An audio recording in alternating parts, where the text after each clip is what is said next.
Welcome.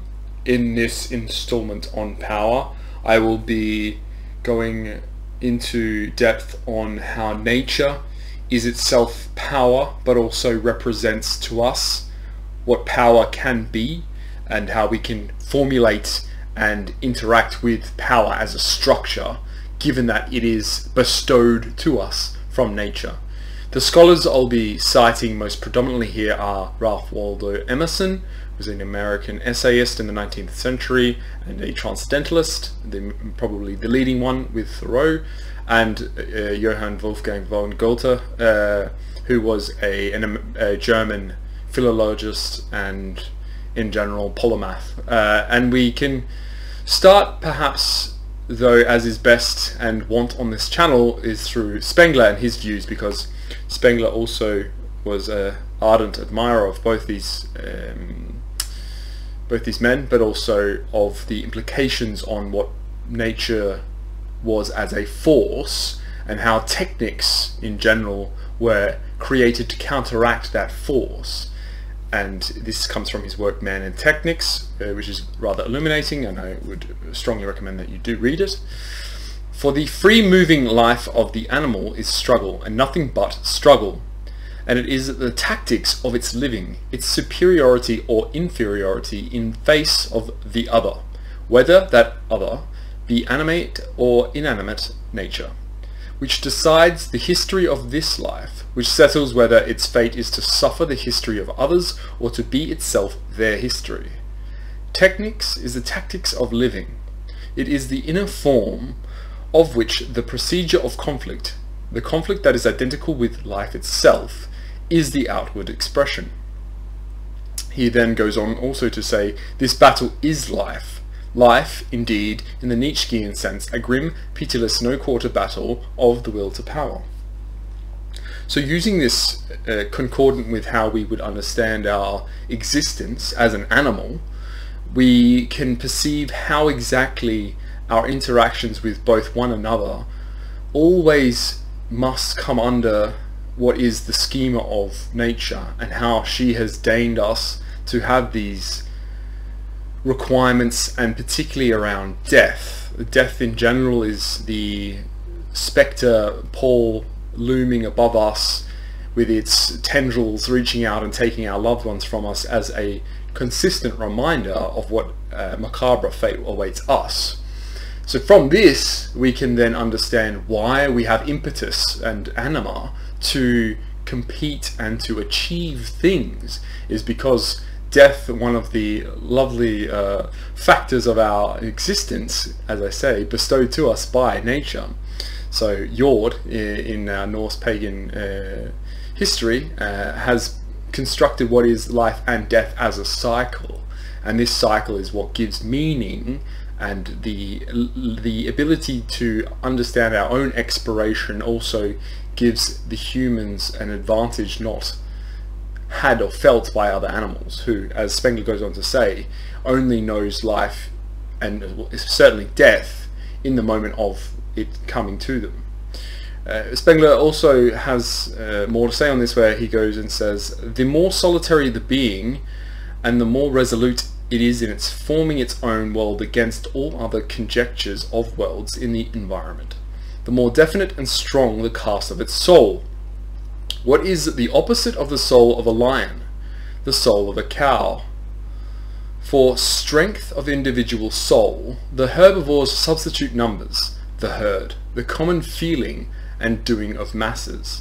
But the less one needs others, the more powerful one is. A beast of prey is everyone's foe. Never does he tolerate an equal in his den. Here we are at the root of the truly royal idea of property. Property is the domain in which one exercises unlimited power, the power that one has gained in battling, defending against one's peers, victoriously upheld. It is not a right to mere having, but the sovereign right to do as one will with one's own. And as Spengler so often does, he cuts to the quick on this with his ability to understand and promulgate the exactitude of which we understand power as a force, and that the realm that power is wielded in determines the well, the point basically of the force. So that constantation is that your power is directly attributed to your ability to defend and attack, and this mechanism of violence. And once again, nature understands very well. All animals, almost all carnivores for instance, are violent in the way that they must eat and must feed is necessarily a violent interaction, which we can then understand as a dominating my will against yours, and thus the victor to the spoils. And so from this is why we have to understand nature as both a part of our being but also a determinator of our fate, in a way that she has set up all the mechanisms for which we were capable of both interacting with but also leveraging, and that our use of technology, and this is not the point of this video, but the use of technology and harnessing these energies and these you almost want to say nature against herself methods and weapons, is exactly why humans are the superior race, and why the West in particular is the superior culture of the totality of human existence to this point in time, at least. With Emerson, I guess you would say his transcendentalism taps directly into this. He is of the opinion, similarly to Carlyle, in that there is a strong heroic trend and thought pieces around how our existence can be felt as both isolating but also common, and that if you do exist in time and places in which you wish you wouldn't, there is nothing to do about it other than to deal with that reality and embrace the good, you might say, that's proffered to you from your own environment. He at the time was able to bemoan somewhat his state in Cambridge and Massachusetts versus the places of importance at that time, like say London or Paris, but in general was quite fine with what he was able to make do with his life in that instance and in that fate that he was given. Goethe, who was also, you could call a philosopher in many ways, that Shakespeare was as well, wrote some poetry in relation directly to nature, and I want to quote here from a poem he calls Der Wanderer, which he says at the end, the Wanderer: "Farewell, O nature, guide me on my way, the wandering stranger guide, who o'er the tombs of holy bygone times is passing, to a kind sheltering place, from north winds safe, and where a popular grove shuts out the noontide ray, and when I come home to my cot at evening, illumined by the setting sun, let me embrace a wife like this." And the common, if you've read much poetry by Goethe in particular, threads to his ideas and imagery are almost eternally tied to nature. In very many of his poems, if not the majority, he references nature in ways that the both message and missive of the poem is related to how nature makes us feel, in contrast to how we interact with each other. Usually if it's a love poem or a tragedy, but there's some essence here to that inextricable marriage to nature and its forces impacting and pushing us and pulling us in these myriad ways. And this is the beauty, I think, both of Goethe's understanding but also his ability to conjure images for us and help us pass these moments and these interactions of our life.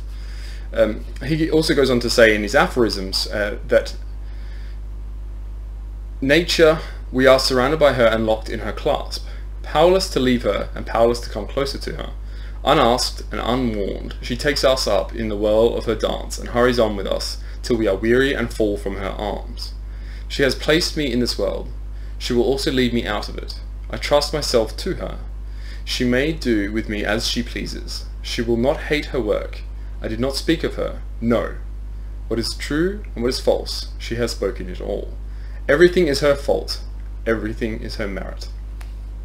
Once again, re-establishing and iterating exactly how forceful nature is in both commanding us but bountiful opportunities are made available to us as well simultaneously, in that you still have to obey, but you still have opportunity to act and be free. And it's this beauty of construction in which he talks about nature and how we can feel about it as a force in our lives. I think nature is very interesting because it's always endowed with the gender of woman. We understand females are more intuitive into nature and the cycles of things like the moon and the tides, but also in general paintings and art has always depicted women as much more close and in touch with nature. And I think this becomes very apparent with how we deal with women in their own power forms. And being a mother, being the most powerful form that a woman takes, is very natural. And natural in that, as I say, vis-a-vis giving birth is what nature has begotten a woman for. It's possible that we at some point were mutated out of very simple bacteria, which obviously splits asexually and just reproduces as is. But the beauty behind pairing and sexual intercourse into a baby is something that's more poetic and more powerful as a both process and image, but also obviously produces much more valuable offspring, to the degree that humans, I think rightly, can be fairly egotistical about this and claim the heritage and title of being the crowning achievement of nature, at least here on Earth.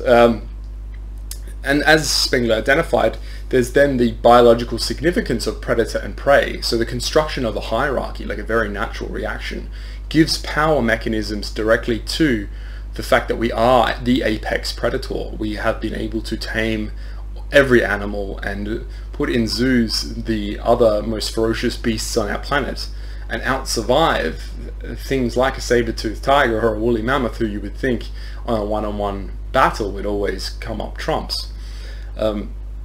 I think it's fairly interesting in this way, the dyadic experience we have with nature as a giver and a taker, and that she both structures the world for us to challenge each other and become competitive in this competition of who can be the most powerful, but then also dictates power on her own in that ways we are given edges and also deign to have, you could say, higher IQ, stronger muscles, but then also defects of, you know, congenitive natures of, like, say, heart or something, a stroke that you could get and die randomly in your 20s. She has this power to both give and take away, as well as structuring the power as a format, which is also fairly, you could say, beautiful in that way. I think the resplendence of nature as its flux is also one of those common themes that these very bright guys picked up on, which is to say that nature is ever changing, and because she can change the dynamics of which we experience life and power struggles, then our own ability to change with it is a big determining factor of how often we can either accomplish things in success and obtain power versus having power slip through our fingers and having to acquiesce to handing over power. I think it's also evident from, and this is both artistic but also real, in the sense that the seasons represent such strong productive forces to us, particularly of the European mindset and American here, of having an autumn, a winter, a spring and a summer, galvanizes us in ways during these periods that are more spiritual than they are some scientific reasoning and methodology. It isn't enough to live through a winter and feel as if, yes, I know there wasn't enough sunlight and I've not taken my vitamin D pills and I'm a bit depressed, as to the reason you feel like that, as opposed to particularly contrary-wise in summer, where you're vibrant and your vigor is enhanced by this existence of the sun beaming its rays upon you. And so we can always discover the radiation effect and the, like I said, vitamin D and all these very scientific and dutifully recorded audited data on exactly different functions neurologically, but there is a spiritual element just to the existence of, we like a walk in the sun in spring, and the smell of the flowers and the sound of the birds is engorging our minds and our spirits in a way that's much more transcendental than any simulation or virtual reality could ever conjure. And this is exactly why you can't consider this matrix idea as anything but a fallacy, or this we're in a simulation, because the constituent parts of our existence react so viscerally in a way that a computer could never be programmed to reflect or represent it. Even in saying that, obviously you would have a computer say that, but it is a feeling which you cannot, I say, examine or scientifically diagnose. So as I said, this transcendentalism, particularly out of Emerson, is fairly powerful, and it's best to quote him from his essay on nature. He has a range of essays, and he's obviously one of the preeminent essayists of all time, but he goes on to say here that when following the invisible steps of thought we come to inquire, whence is matter and where to? Many truths arise to us out of the recesses of consciousness. We learn that the highest is present to the soul of man, that the dread universal essence, which is not wisdom, or love, or beauty, or power, but all in one, and each entirely, is that for which all things exist, and that by which they are. The spirit creates. That behind nature, throughout nature, spirit is present, one and not compound. It does not act upon us from without, that is, in space and time, but spiritually, or through ourselves. Therefore, that spirit, that is, the Supreme Being, does not build up nature around us, but puts it forth through us, as the life of the tree puts forth new branches and leaves through the pores of the old. As a plant upon the earth, so a man rests upon the bosom of God.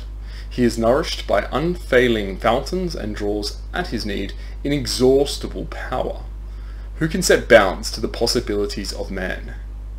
And this, for me, is both why Emerson is such a great and powerful philosopher, and Nietzsche, I think, really admired him for these reasons, is that his soul was so in touch with nature to the degree that you really felt his existence was some step above the normal in terms of purity, and that his essence was closer to being at one with this unity, with this God that he thereby quotes. And for me, it's at least representative that man is capable of both higher feelings, but also a much more resplendent and, you would say, superlative method of reaching the divine, and some people call it nirvana, but it's a much more active version of transcendence.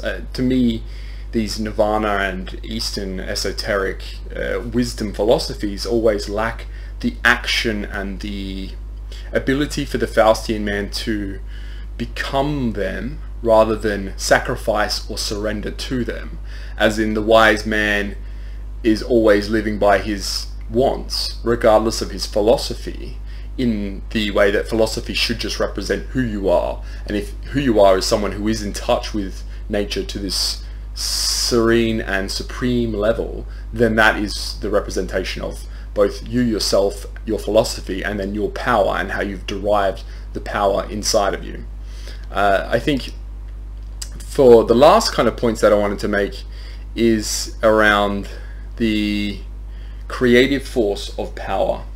And so power, we can think of obviously as the interaction between two animals, as Spengler puts it, and how in an environment we are the hierarchical determinant behind the apex or the beta or the omega, that sort of very obvious and quintessential power diagram. But the way that we can also understand creative power, and this is very much more in line with Goethe and Emerson here with the transcendentalism, or the Goethe realism, you would say, is to understand then that creative forces are both absorbed passively but can be sought out actively, and then garnered to a degree that it builds up in you a reserve, this wellspring, from which the power to create comes. Now, genius is, I would say, the notion or the representation of a man or a woman very in touch with their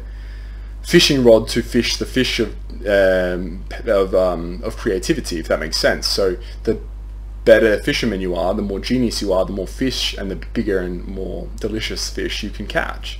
And so genius as a representation in this way of being able to be in touch with the creative forces around you, and then thus be able to springboard your learnings and your feelings and your motivations and your aspirations into creative productions. And this is how we get that. Nature is one of those very and probably singularly powerful instances or environments in which we surround ourselves daily, but probably take less notice than we should.